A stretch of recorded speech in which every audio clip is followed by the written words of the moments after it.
5, 6, 7, 8, 9,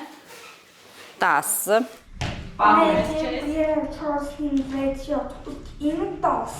12-ամյա Արևը հենաշարժողական համակարգի սահմանափակումներ ունի։ Մարինեի միակ նուրբ ու զգայուն դուստրը այժմ ինքնուրույն է դարձել։ 2 տարեկանում են բացահայտել խնդիրը։ Ֆիզիոթերապիայի արդյունքը աղջնակի մայրիկի համար ակներև է։ Մի քիչ երկար պահի վերև։ Նման մայրիկները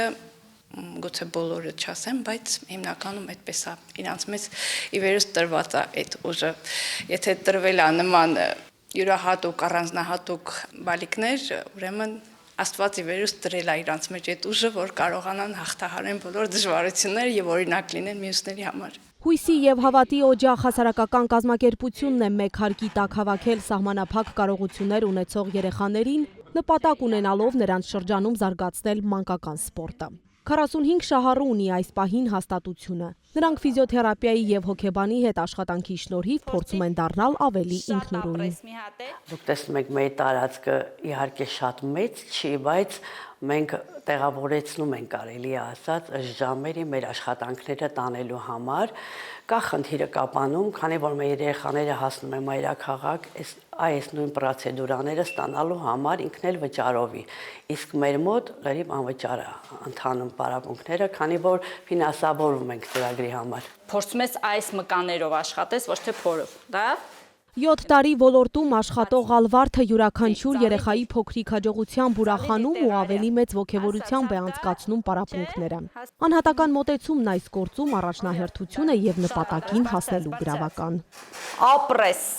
Պարապմունքները հիմնականում կազմակերպվում են թե խաղային ձևով, թե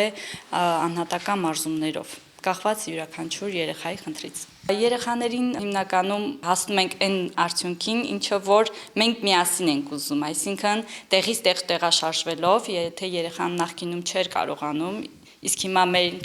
երկար աշխատանքների շնորհիվ հասնում ենք այդ արդյունքին, դա երկուսից երջանկություն է պարգևում, քանի որ ինքը լիարժեք է արդեն իրեն գտնում հասարակության մեջ, եւ դա տալիս է իրեն ինքնավստահություն, դա ուրախացնում է եւ իրեն եւ ինձ։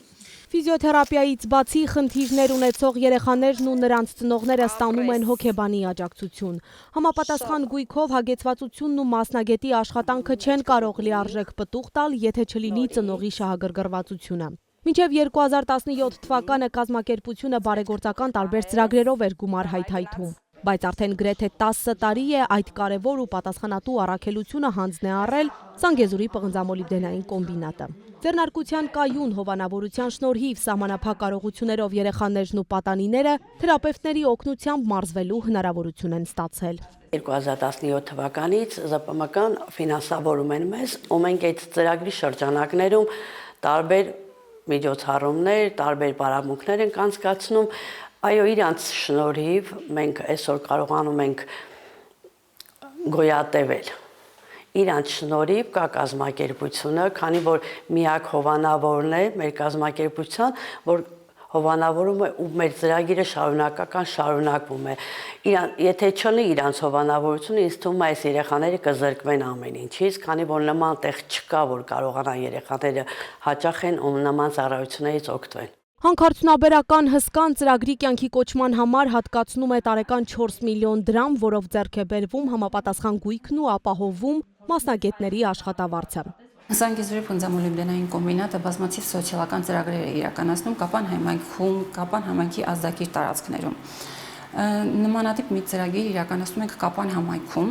Բարեգործական հիմնադրամը 3 տարի է ինչ ֆինանսավորում է, շուրջ 12 միլիոն դրամ է արդեն ներդրվել հասարակական կազմակերպությանը,